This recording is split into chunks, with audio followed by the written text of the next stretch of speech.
Right ప్రస్తుతం సుప్రీంకోర్టులో చంద్రబాబు నాయుడుకు సంబంధించినటువంటి 17A వర్తిస్తుందా లేదా అనే దానిపైన ప్రస్తుతం జడ్జిమెంట్ కూడా వెల్లడిస్తున్నటువంటి పరిస్థితి. జస్టిస్ అనిరుద్ధ బోస్ అలానే బేలయం త్రివేది దీనికి సంబంధించినటువంటి జడ్జిమెంట్ సారాంశాన్ని కూడా చదివి వినిపిస్తున్నారు.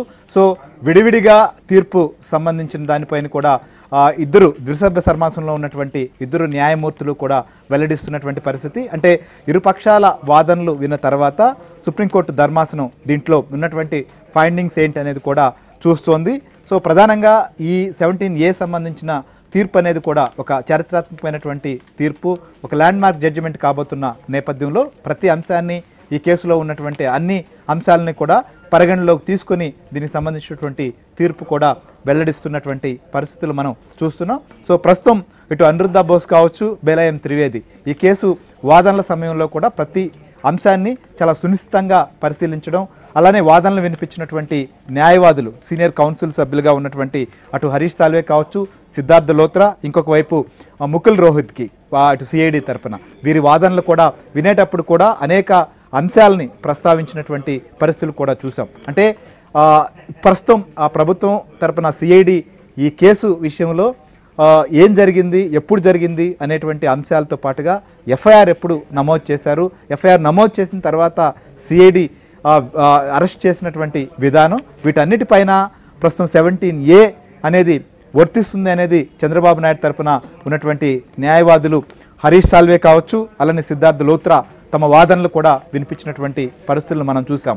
అయితే మరొక వైపు సిఐడి తరపున కూడా ముకుల్ రోహిత్కి స్పష్టంగా ఈ కేసు జరిగినటువంటి పరిస్థితులు, అప్పట్లో తీసుకున్న నిర్ణయం, తీసుకున్నటువంటి వారి పరిస్థితులు వీటన్నిటిని దృష్టిలో ఉంచుకొని దీనికి సంబంధించినటువంటి దానిపైన 17A వర్తించదని ఆయన వాదనలు కూడా వినిపించారు. అయితే గౌరవ ద్విసభ్య ధర్మాసనం అటు ఇద్దరు వాదనలు కూడా వింది. ప్రస్తుతం ఆ నేపథ్యంలోనే ఈ కేసులో ఉన్నటువంటి ముఖ్యమైనటువంటి అంశాలన్నింటినీ ఏదైతే జడ్జిమెంటు ప్రకటించేటప్పుడు వారి న్యాయవాదులు వినిపించేటువంటి అన్ని ఫైండింగ్స్ను కూడా వాళ్ళు నోట్ చేయడం, దానికి సంబంధించినటువంటి అంశాలను కూడా ప్రస్తావిస్తూ దీనికి జడ్జిమెంట్ కూడా ఇస్తారు. ఆ క్రమంలోనే అనిరుద్ధ బోస్ అలానే బేలయం త్రివేది దీనికి సంబంధించినటువంటి జడ్జిమెంట్ కూడా వస్తుంది.